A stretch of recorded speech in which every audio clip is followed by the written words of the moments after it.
Selamat pagi, selamat datang kami ucapkan kepada Bapak, Ibu, dari kementerian, lembaga, pemerintah daerah, serta teman-teman lulusan PKN STAN yang sudah bergabung pada acara KLP Fest 2022 dengan menggunakan media daring Zoom maupun melalui alamat www.klpfest2022.com. Kami informasikan kepada peserta untuk mengaktifkan kamera dan menonaktifkan mic selama kegiatan berlangsung. Assalamualaikum warahmatullahi wabarakatuh. Selamat pagi dan salam sejahtera bagi kita semua. Om Swastiastu, Namo Buddhaya, salam kebajikan. Selamat datang dalam acara KLP Fest 2022 dengan tema Sinergi Generasi Unggulan Bangun Negeri. Puji dan syukur kita panjatkan kehadirat Allah Subhanahu wa Ta'ala, Tuhan Yang Maha Esa, karena atas nikmat dan karunia-Nya kita bisa berkumpul pada acara KLP Fest 2022. Saya Ilham dan rekan saya Darren, akan memandu acara KLP Fest hari ini live dari Gedung Juanda 1 lantai 18, Kementerian Keuangan Jakarta Pusat. Kementerian Keuangan turut serta dalam pencegahan penyebaran COVID-19 dengan menerapkan 5M, memakai masker, mencuci tangan, menjaga jarak, menjauhi kerumunan, serta mengurangi mobilitas. Sebelum kita memulai acara, ada baiknya kita berdoa terlebih dahulu. PKN STAN, mari kita berdoa menurut agama dan kepercayaan masing-masing. Berdoa dimulai.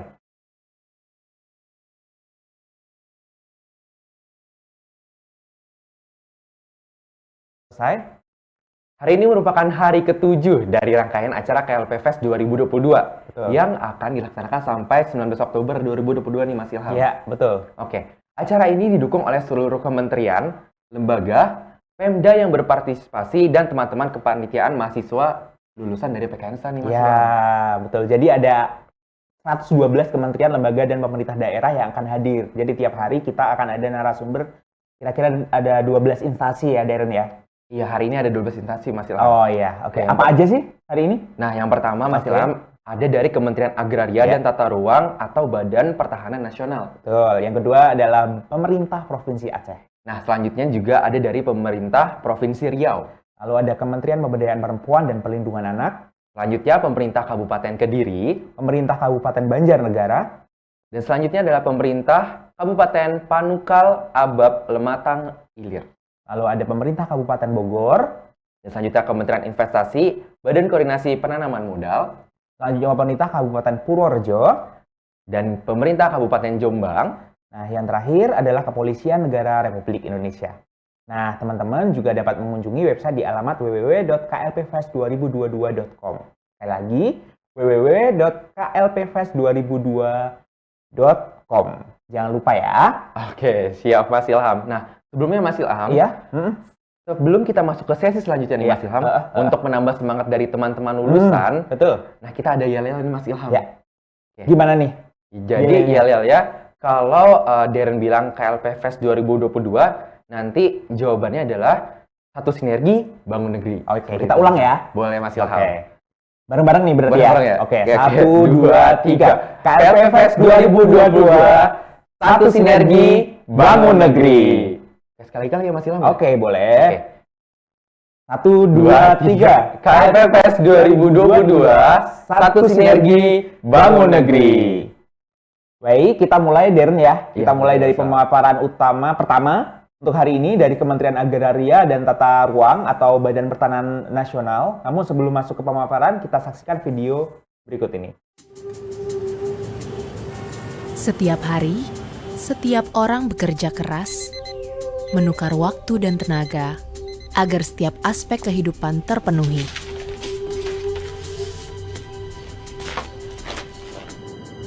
Mengurus tanah salah satunya. Sebuah aset yang berharga. Karenanya, di balik sepetak tanah, butuh rangkaian data dan verifikasi.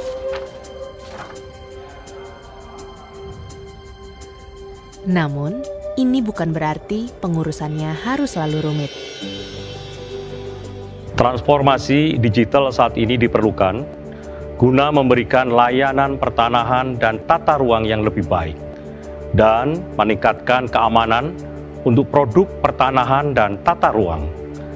Kementerian ATR BPN selalu berinovasi untuk memberikan pelayanan terbaik. Saat ini, Kementerian ATR BPN sedang menyiapkan sistem yang lebih aman dan mengembangkan pemanfaatan teknologi terkini seperti blockchain. Kementerian ATR BPN melayani profesional terpercaya. Agar kepengurusan tanah semakin lancar, setiap individu di Kementerian ATR BPN menukar setiap detik dan tenaga, mengumpulkan data tanah dan mendaftarkannya dalam program pendaftaran tanah sistematis lengkap menggunakan aplikasi modern Survei Tanahku. Kami menginvestasikan waktu dan tenaga agar setiap kepengurusan tanah semakin mudah, merampingkan berkas manual menjadi berkas digital, sehingga akses informasi bisa dilakukan lewat aplikasi Sentuh Tanahku dan Kistaru, kapanpun dan dimanapun, untuk menciptakan pelayanan yang lebih mudah, cepat, dan aman. Bahkan, detail visual dan pemetaan tata ruang bisa dilihat secara langsung melalui aplikasi Bumi. Sebuah ekosistem data ruang dan pertanahan, efisiensi untuk setiap orang, yang setiap hari terbangun, bekerja, dan memaksimalkannya. Bersama-sama memperbaiki birokrasi, meningkatkan investasi, berkontribusi menggerakkan roda ekonomi. Inilah yang sedang kami lakukan. Inilah yang akan kami wujudkan untuk mewujudkan layanan yang profesional, terpercaya, dan berkelas dunia di Kementerian ATR BPN. Saat ini sudah bergabung dengan kita narasumber dari Kementerian Agraria dan Tata Ruang, Badan Pertahanan Nasional, Ibu Nur Aziza SSIT MM selaku Kepala Bagian Pengembangan Pegawai.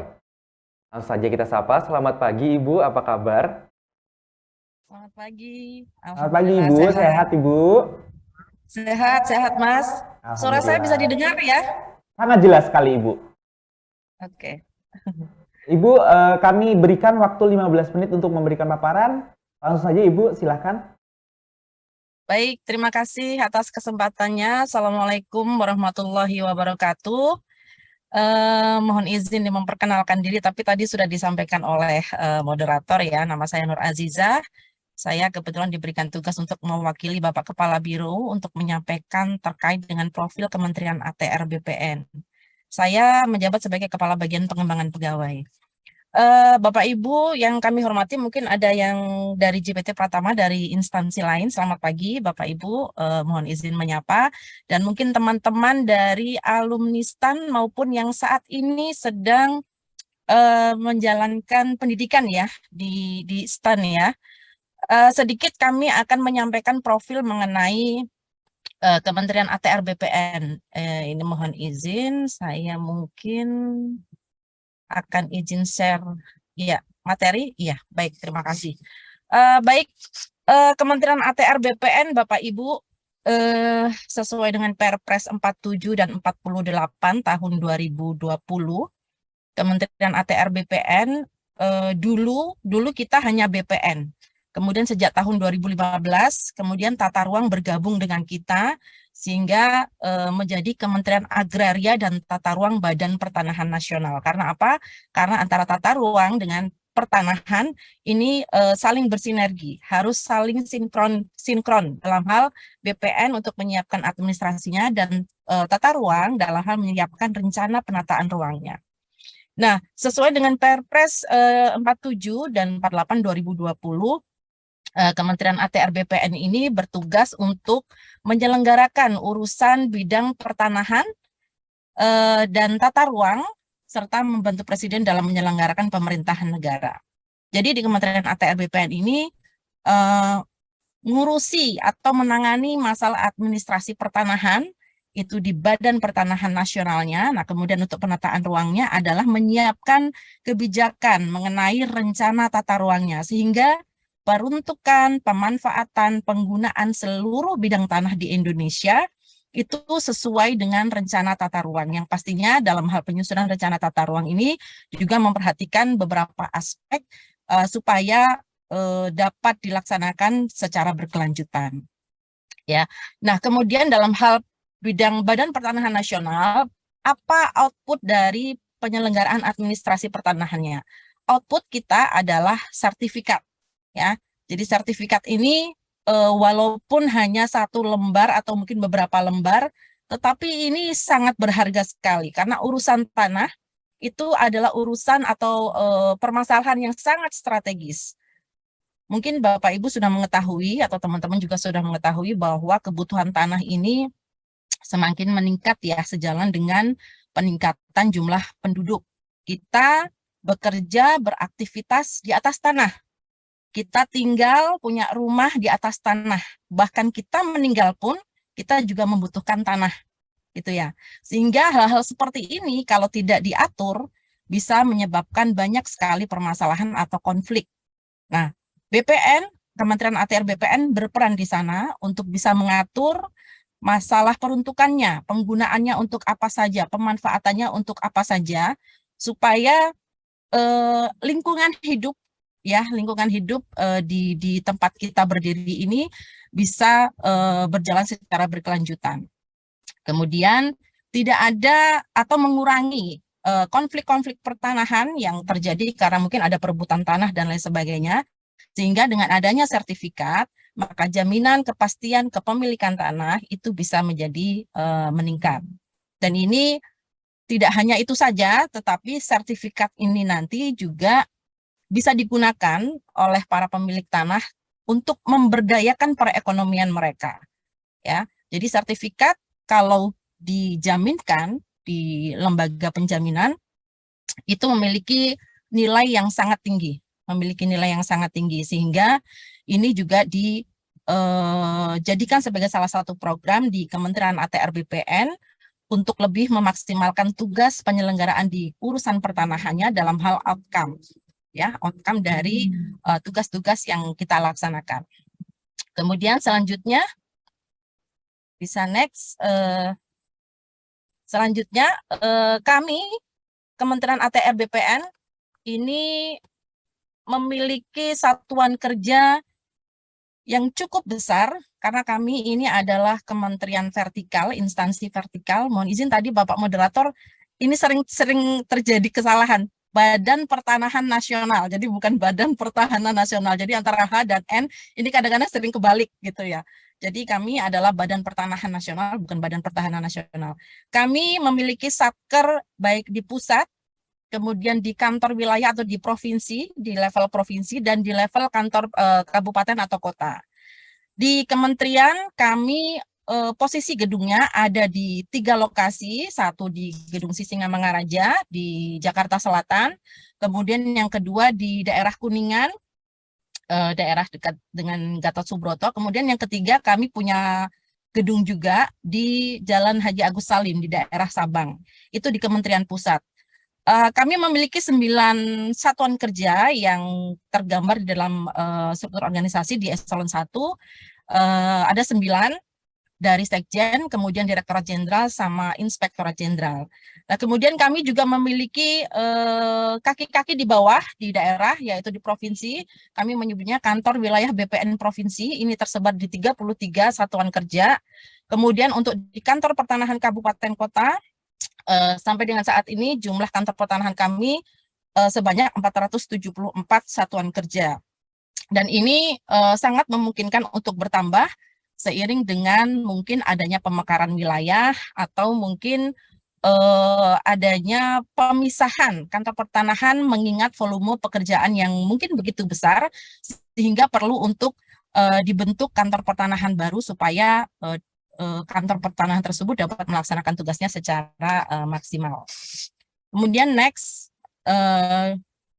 nah Bapak Ibu, kita memiliki Permen ATR ATR BPN nomor 27 tahun 2020 tentang rencana strategis kementerian kita, bahwa di situ salah satu kita diminta untuk menyiapkan beberapa program di tahun 2020 sampai dengan 2024, sehingga diharapkan kondisi yang akan bisa diwujudkan oleh Kementerian ATR BPN tergambar dalam 7 proyeksi yang ada di layar ini, yaitu terwujudnya keadilan pertanahan, ya, karena kita ingin bidang-bidang tanah atau kepemilikan bidang tanah itu memberikan jaminan kepastian hukum, maka sudah pasti harus bisa juga memberikan keadilan pertanahan bagi seluruh pemilik bidang tanah.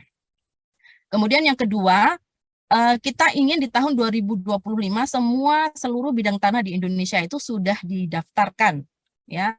Sebagaimana Bapak Ibu atau teman-teman juga mungkin pernah mendengar terkait dengan program PTSL, pendaftaran tanah sistematis lengkap, itu juga merupakan salah satu program strategis Kementerian ATR BPN yang saat ini digaungkan dan dilaksanakan sejak tahun 2017 sampai dengan saat ini ya, 2017 sampai dengan saat ini, kita sedang berusaha untuk bisa melakukan pendaftaran terhadap seluruh bidang tanah yang belum memiliki sertifikat, ya. Sehingga jika sudah memiliki sertifikat dan sudah terdaftar, maka kita akan bisa lebih mudah lagi untuk mengatur pemilikannya, atau mungkin mohon maaf jaringan kurang stabil ya.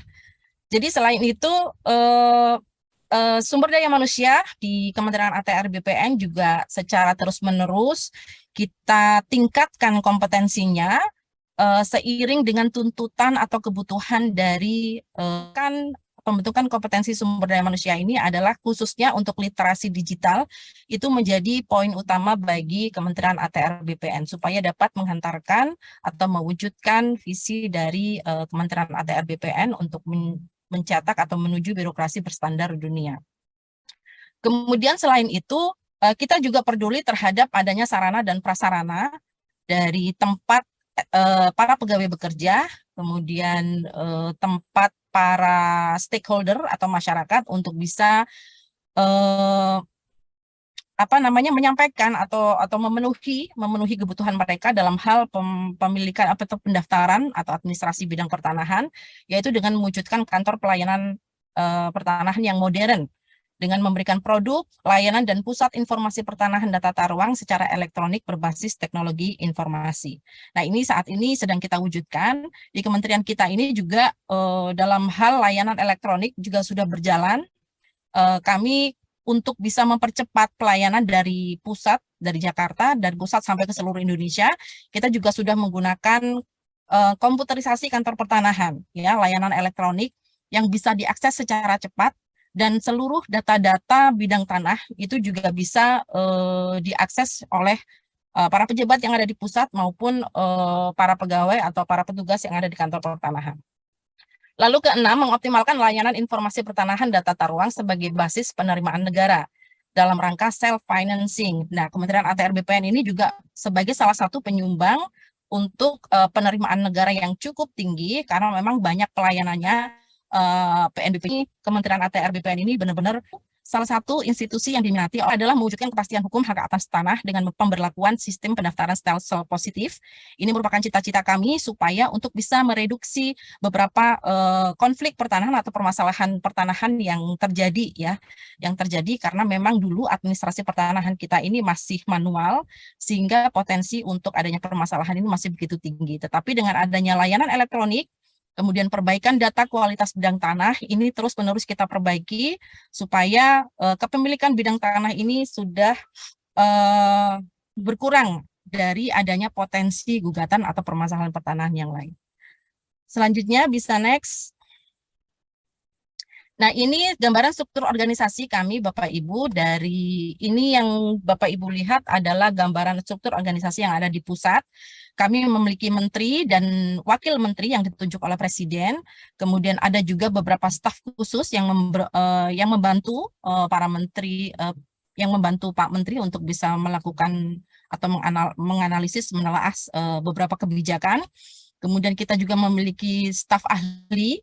Lalu untuk eselon 1, di level eselon 1, kami ada kurang lebih 9 dari Inspektorat Jenderal, Sekretariat Jenderal, kemudian ada beberapa Direktorat Jenderal yang melakukan core bisnis dari Kementerian ATR BPN, yaitu antara lain tata ruang, kemudian core bisnis terkait dengan pekerjaan survei, pemetaan pertanahan dan ruang, lalu penetapan hak, pendaftaran tanah dalam hal pengurusan administrasi pertanahannya. Kemudian ada juga penataan agraria dalam hal peruntukan untuk memastikan peruntukan pemanfaatan tanah. Kemudian ada juga pengadaan tanah ini untuk memfasilitasi adanya pembangunan infrastruktur yang membutuhkan tanah. Ini dikelola oleh Dirjen Pengadaan Tanah dan Pengembangan Pertanahan. Lalu ada juga Direktorat Jenderal Pengendalian dan Penertiban Tanah dan Ruang. Ini yang untuk memastikan peruntukan pemanfaatan penggunaan tanah ini sesuai dengan ketentuan yang diberikan oleh kementerian kita. Lalu terakhir adalah Direktorat Jenderal Penanganan Sengketa dan Konflik Pertanahan. Ini adalah pengacara kami di Kementerian ATR BPN. Direktorat Jenderal inilah yang membantu Pak Menteri untuk dapat menyelesaikan permasalahan baik sengketa konflik maupun perkara pertanahan di seluruh Indonesia. Lalu kaki kami di daerah ada Kanwil dan Kantor Pertanahan, kemudian kita juga memiliki sekolah kedinasan, Sekolah Tinggi Pertanahan Nasional. Lalu Pak Menteri juga dibantu oleh 3 kepala pusat, yaitu Pusat Pengembangan Sumber Daya Manusia, kemudian Pusat Pengembangan dan Standarisasi Kebijakan Agraria Tata Ruang dan Pertanahan, serta Pusat Data dan Informasi Pertanahan Tata Ruang dan Lahan Pertanian Pangan Berkelanjutan.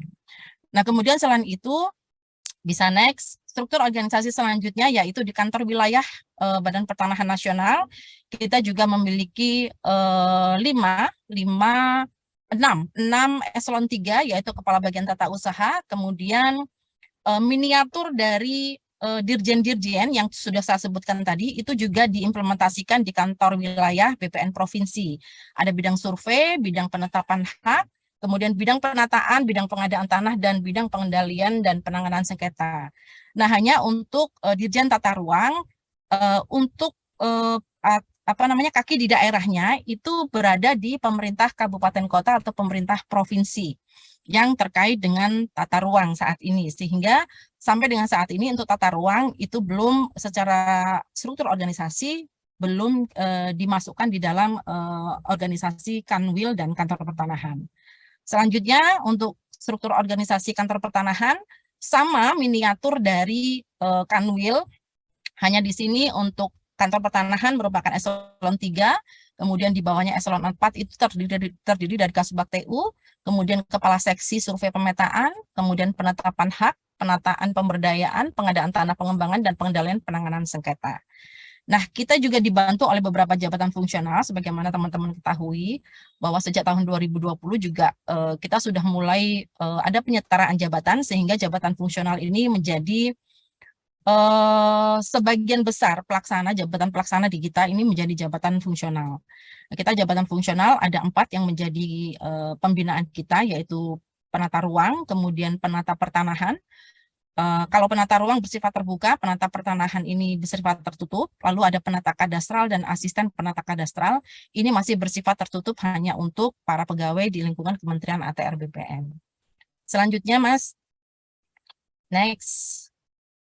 Nah, Bapak Ibu, untuk program pengembangan kompetensi, mungkin ini sama dengan kementerian lain, kita juga ada untuk program pengembangan kompetensi melalui jalur pendidikan.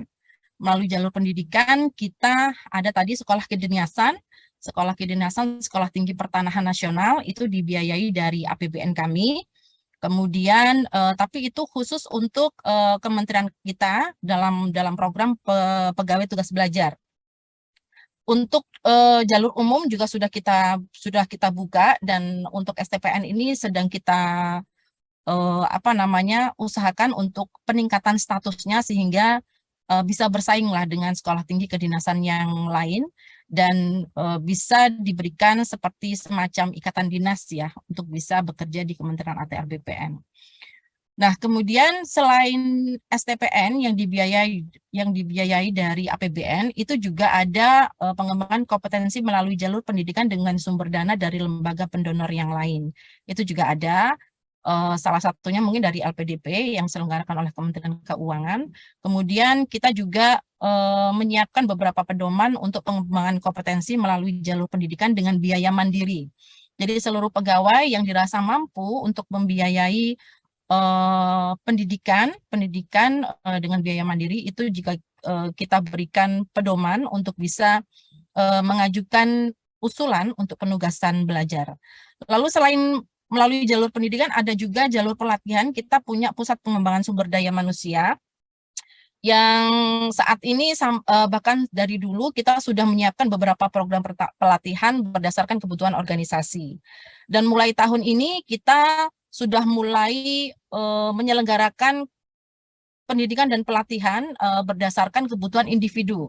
Jadi ada program Massive Open Online Course yang seluruh pegawai itu bisa secara mandiri, secara inisiatif mengajukan atau mendaftarkan diri dalam program pelatihan, dan program pelatihan tersebut dapat diakses secara online juga.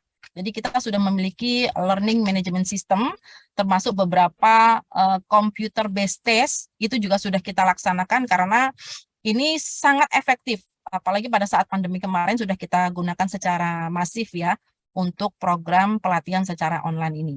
Kita ada pelatihan klasikal yang dilaksanakan secara tatap muka dari diklat struktural, diklat fungsional maupun diklat teknis. Kemudian kita juga ada pelatihan non-klasikal ya, non-klasikal seperti coaching, mentoring, e-learning, benchmarking, belajar mandiri maupun magang atau praktek kerja. Selanjutnya next. Nah ini untuk pendidikan tugas belajar dilakukan untuk meningkatkan pengetahuan dan keahlian PNS melalui pendidikan formal. Nah ini tadi sudah saya sampaikan dengan biaya APBN itu dari STPN, dan beberapa instansi juga sudah membangun kerjasama dengan Sekolah Tinggi Pertanahan Nasional untuk bisa mendidik sebagian besar pegawainya di Sekolah Tinggi Pertanahan Nasional.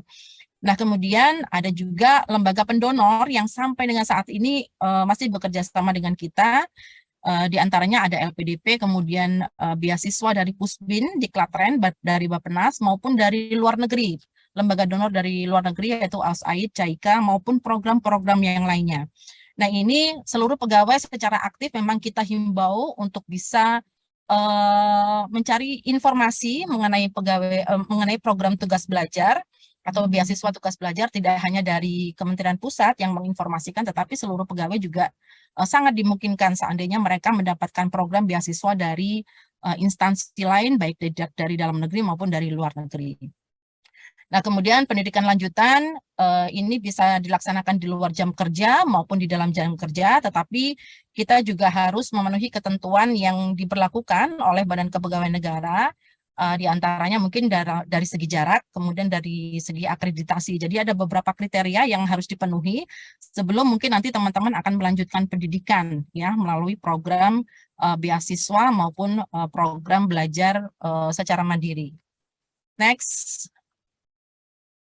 Nah, ini beberapa pola karir di kementerian kita. Kita mengenal manajemen karir vertikal, manajemen karir horizontal, dan manajemen karir diagonal. Jadi teman-teman yang nanti akan berkarir di Kementerian ATR BPN biasanya pertama menjabat sebagai pejabat pelaksana atau mungkin pejabat fungsional yang setara dengan jenjang pangkatan golongan maupun pendidikannya ya. Nah, ini nanti juga teman-teman akan bisa menjalani karir untuk bisa naik di jabatan struktural, itu bisa, atau mungkin dari jabatan fungsional bisa mengalami kenaikan jenjang yang lebih tinggi di jabatan fungsional tersebut. Nah, itu juga bisa. Sampai dengan level JPT Madya, kita sangat memungkinkan bagi teman-teman untuk bisa berkarir di sana. Selanjutnya, next. Ini untuk pengembangan karir. Teman-teman yang alumni PKN STAN barangkali ingin lebih jelas seperti apa jalur karirnya. Kalau kita sesuaikan dengan kompetensi pendidikannya, maka teman-teman mungkin nanti akan mengawali di beberapa jabatan fungsional maupun jabatan pelaksana. Seperti auditor, itu untuk teman-teman alumni STAN, salah satu kompetensinya bisa menduduki jabatan auditor. Kemudian auditor ini biasanya hanya di pusat, yaitu di Inspektorat Jenderal. Kemudian Pranata Keuangan APBN, ini posisinya, formasinya biasanya ada di Kementerian Pusat dan di Kanwil maupun di Kantor Pertanahan. Begitu juga dengan Penata Laksana Barang. Penata Laksana Barang ini sementara saat ini posisi formasinya hanya ada di pusat. Kalau misalnya perlu penugasan untuk ke Kantor Pertanahan atau ke kantor wilayah, biasanya kita atur dalam formasi penugasan. Lalu ada juga analis keuangan, ini merupakan jabatan pelaksana, kemudian pengelola anggaran dan pengelola keuangan. Nah, biasanya teman-teman dari alumni PKN STAN ini kalau diploma 3 biasanya nanti didudukkan di pengelola anggaran maupun pengelola keuangan yang bekerjanya itu bisa di pusat atau di Kanwil di provinsi maupun di kabupaten kota. Nah, nanti teman-teman bisa berkarir juga setelah melalui proses mekanisme kelompok rencana suksesi.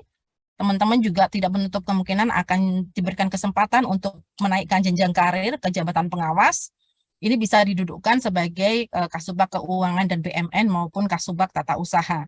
Kasubag Keuangan dan BMN ini di pusat ada, kemudian di kantor wilayah atau di provinsi ada.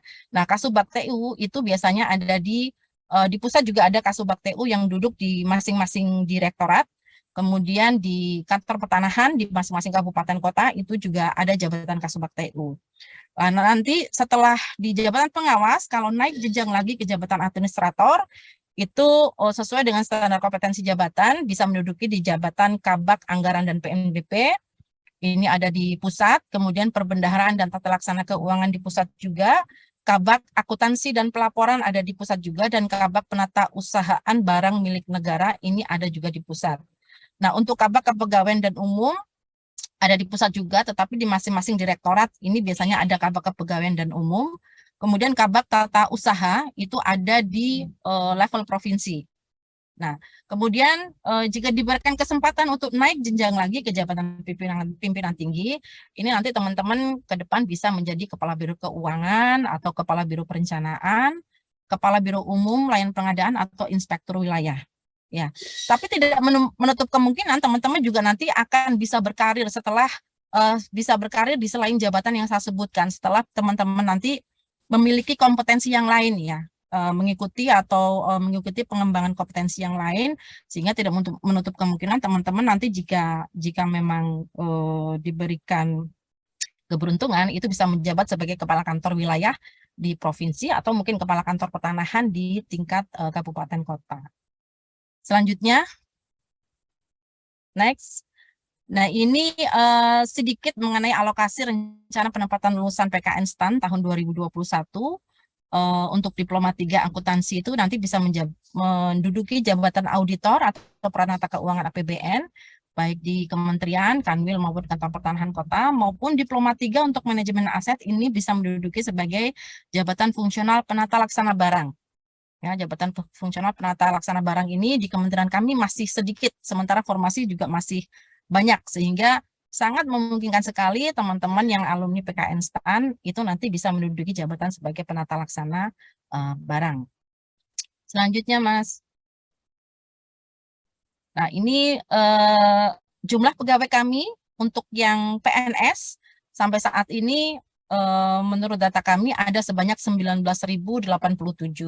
Nah, jumlah ini sudah pasti sangat sedikit, masih sangat sedikit, jauh dari analisis atau kebutuhan personil kita, sehingga dari tahun ke tahun kita masih membutuhkan formasi untuk pengadaan CPNS. Seperti di tahun 2019 kita ada 727 formasi, kemudian dengan yang lulus seleksi ada 711, lalu untuk formasi umum di tahun 2021 ada sekitar 2.664, dan untuk PKN STAN sendiri juga kita berikan formasi di tahun 2019 ada 17, di tahun 2020 ada 52, dan di tahun 2021 ada 64. Nah, ini mungkin semakin lama akan semakin meningkat karena memang kebutuhan untuk kompetensi di bidang keuangan itu juga sangat dibutuhkan ya di Kementerian ATR BPN.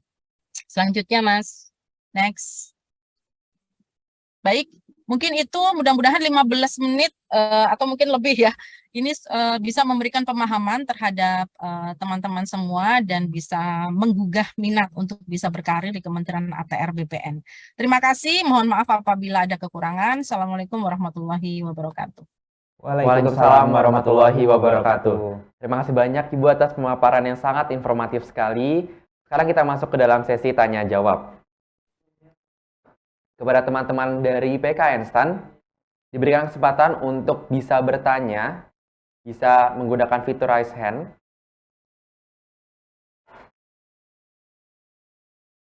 Ibu, mohon izin kita buka sesi tanya jawab, Ibu.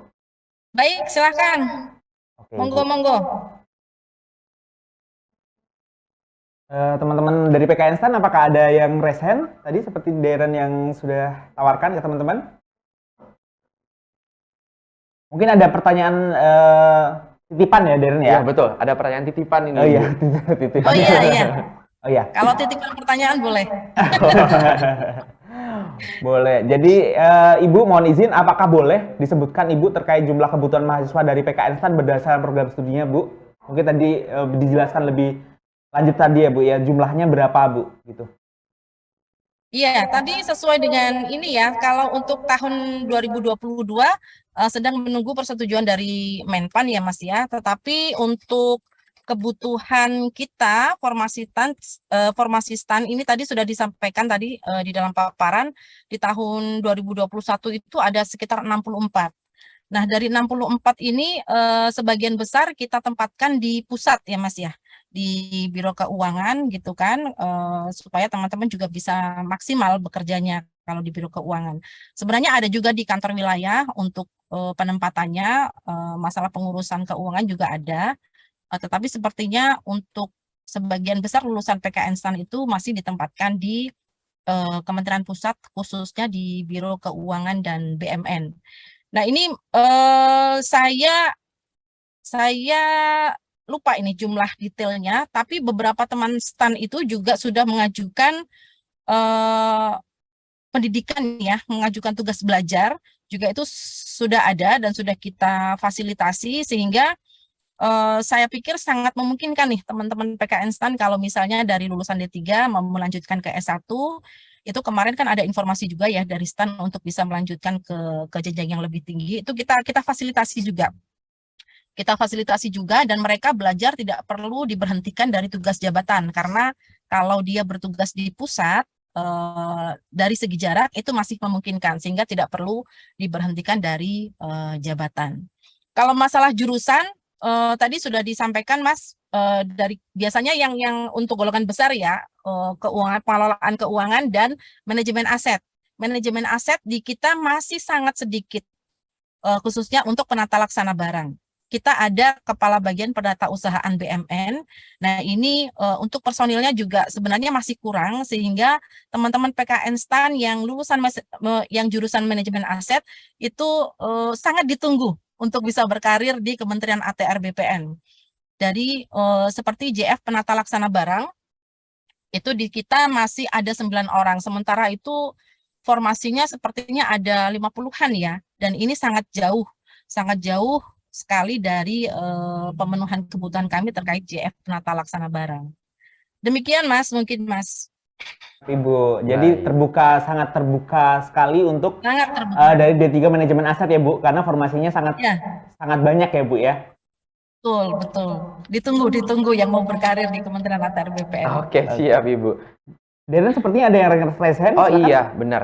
Ibu sudah ada yang raise hand dan mau bertanya Ya. langsung atas nama Dera Silva Maulia. Oke. Silakan Dera. Permisi, sebenarnya pertanyaan saya tadi udah dijawab karena saya mau bertanya tentang prodi, tapi tadi udah dijawab. Terima kasih, Ibu. Oke, siap. Ditunggu ya Mbak Dera ya. Insya Allah, Bu. Semoga bisa. Amin. Amin. Kenapa nih? Amin. Halo Mbak Dera dari jurusan apa? Kebetulan saya dari manajemen aset. Oh, pas sekali ya, ya. ya Iya, betul, pas sekali. Pas sekali, cocok sekali. Karena kebutuhan kami masih sangat banyak nih untuk manajemen aset ya, Mbak Dera ya. Semoga bisa masuk sana. Amin. Amin. Jadi biasanya kalau untuk ini Mas yang CPNS baru mungkin kita dudukkan di jabatan pelaksana terlebih dahulu ya. Kemudian atau kalau misalnya dari Menpan sudah ada formasi untuk CF penata laksana barang gitu ya, untuk level terampil atau level penyelia itu biasanya bisa. Tapi kalau tidak ada mungkin nanti akan didudukkan di jabatan pelaksana pengelola BMN. Nah, nanti di situ teman-teman bisa mencari pengalaman dulu selama 2 tahun. Setelah itu bisa mengajukan untuk usulan ke dalam jabatan fungsional penata laksana barang. Kalau jabatan fungsional itu karirnya itu sudah tertata baik ya. karena memang dari ketentuan atau kebijakan terkait jabatan fungsional ini sudah lama, sehingga teman-teman kalau bekerja itu sudah pasti profesional di bidangnya dan sudah bisa terukur, ya hasil pekerjaannya sudah terukur, dan itu juga bisa menentukan karir dari seluruh pegawai untuk pejabat fungsional. Demikian, Mas. Baik, Ibu. Ada pertanyaan lagi, Bu. Bagaimana pola mutasi di Kementerian ATR BPN, Bu?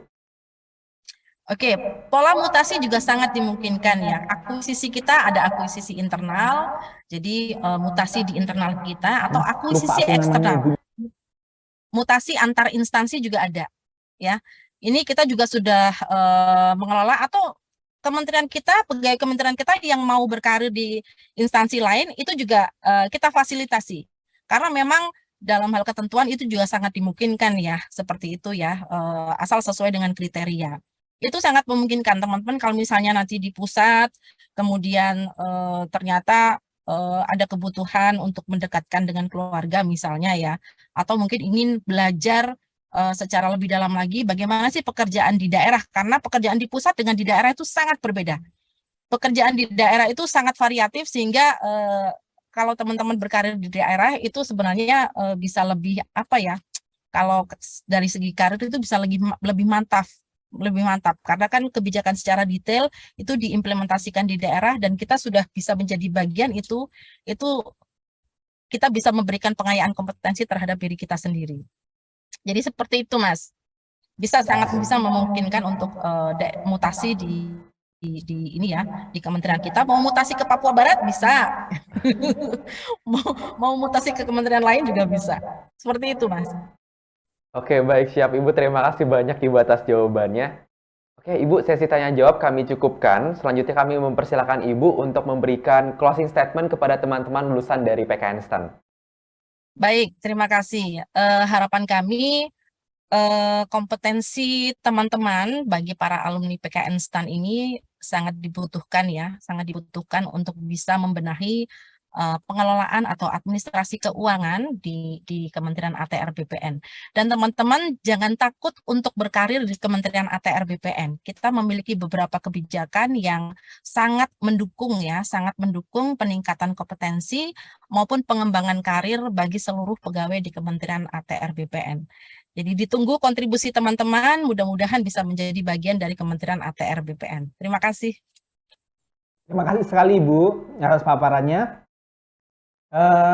Semoga para teman-teman lulusan PKN STAN mendapatkan informasi yang bermanfaat dan lengkap. Setelah informasi tersebut dapat menjadi pertimbangan dalam pemilihan minat para lulusan. Sekali lagi kami ucapkan terima kasih Ibu atas kedatangannya.